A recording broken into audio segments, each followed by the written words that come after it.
Good evening, sir. My name is Carlo Aynanan from BSIT 3I. First activity is create first Laravel application.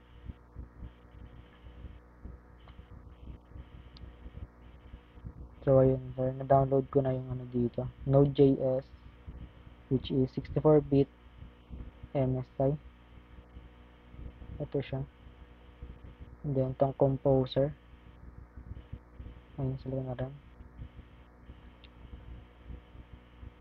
Install ko na siya. And then, open natin yung SAMP control panel.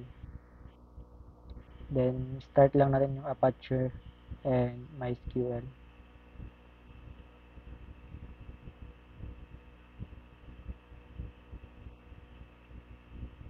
So, ayan. Nag-run na. Then, open file. Hanapin natin yung SAMP dito. So, open natin. And then, hanapin natin yung htdocs. Right-click lang natin to. Then, open in terminal. Kung na-install na natin yung Composer, type lang natin composer-v. Then, enter. So, ayan. Mga command na dito. Available command. And then, create tayo ng folder ng Laravel dito. Composer create dash project Laravel slash Laravel, then yung name ng folder mo. Ako Memer, nilagay ko na video dito. Memer dash up, then enter lang natin. Ayan, installing na siya. Creating na siya ng project. Wait lang natin matapos. Medyo matagal.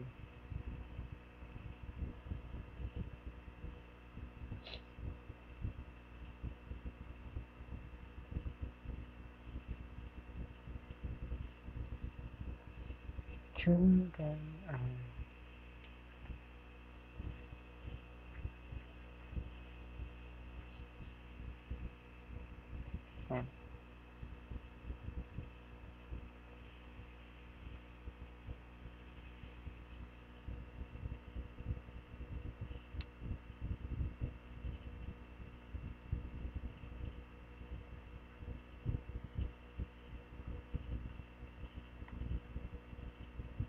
Wait lang natin ma-install.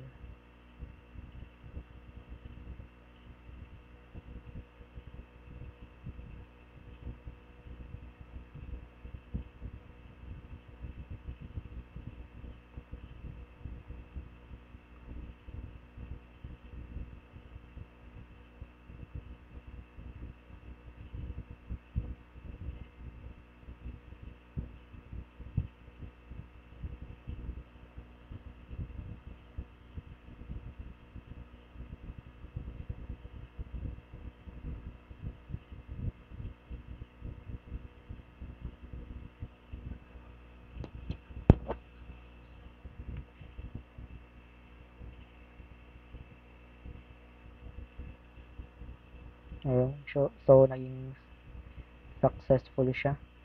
Then, type lang natin dito para i-check kung nakasave na ba yung ginawa natin. Type ls, then hit enter. So, ayun. Na-save na.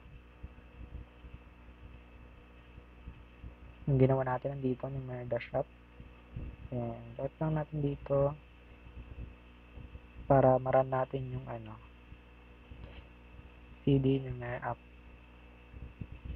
Enter natin, and then PHP artisan serve. Kung gumagana yung server natin sa Laravel. Ayan, copy lang natin tong HTTP.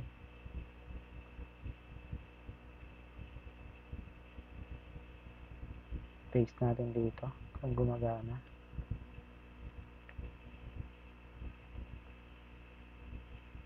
So, ayan, gumana siya. Tapos iwan. Sabi niya dito, please control C to stop the server. So, try natin. Control C kung mag-stop siya.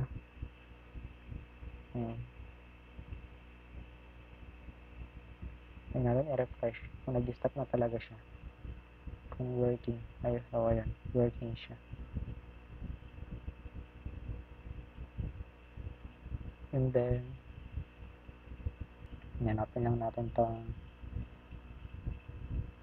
Visual Studio Code. Then, open natin yung folder na ginawa natin. Kung gumagana ba siya. Go to this PC. Hanapin natin yung sound.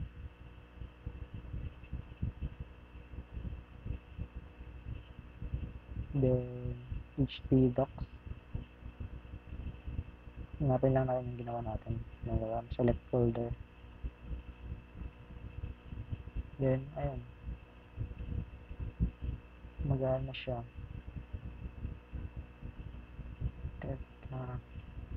Ayun, napag-run up.